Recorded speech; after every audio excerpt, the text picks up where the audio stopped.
అండి. కళ్ళు తాగితే నడుము నొప్పి లేస్తుందా లేవదా, కళ్ళు తాగితే మంచిదేనా అనే దాని మీకెళ్ళి మన బాబాయ్ గారు బాగా చెప్తున్నారు. ఆయన మాటల్లోనే విందాం, చూడండి. మంచిగా చేసిందా ఎలా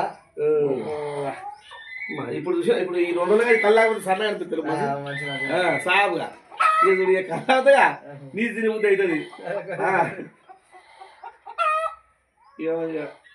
డబ్బ కల్లా ఇది పెద్ద బాటిల్ అంటే ఇక ఇది ఇప్పుడు లైట్ వస్తుంది కదా. ఇప్పుడు ఇది లేదు, ఇది లేదుగా 2 రోజులు 3 రోజులు కల్లా అని ఇక ఇదంతా ఇదంతా ఇక కళ్ళు ప్రాబ్లం ఇక ఇలా నచ్చుంటుంది.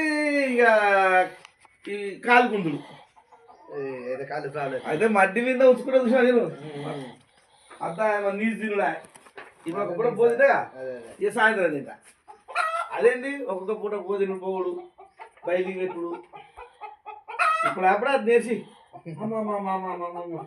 కోరే తాత చచ్చిపోయి పొక్కలే పీకి పూర్తి ఇక్కడ పోయినా పొక్క.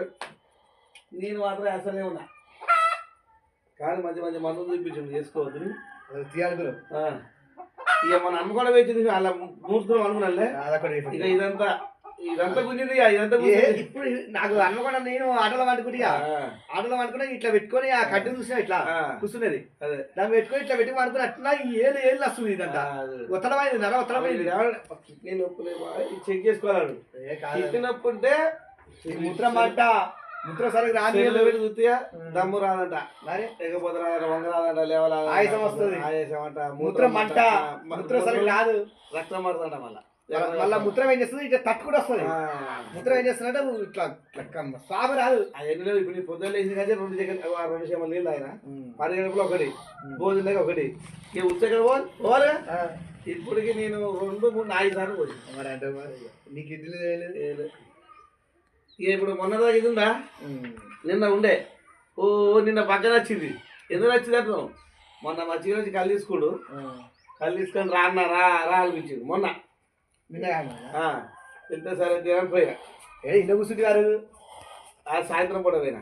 వీడు ఎలకల మందు కట్టిన రోజేగా, ఎలకల మందు మొన్న ఎందుకు మొన్ననే అయ్యాలి కాదు, ఎలకల మందు కట్టిన వాడు అయ్యాల. నిన్న ఏమనం నిన్న వేస్తారా బుధవారం నాడు, నేను మంగళవారం నాడు ఎలకల మందు కట్టుకున్నాను. బుధవారం అంతే గిన్నె తెచ్చిన 10 కాయలు ఇన్ని పటానీలు ఇన్ని ఒక కోటర్ తెచ్చింది. అదే ఇది మ్యాటర్ అండి. మొత్తం మీద చూసారుగా వాళ్ళ మాటల్లోనే.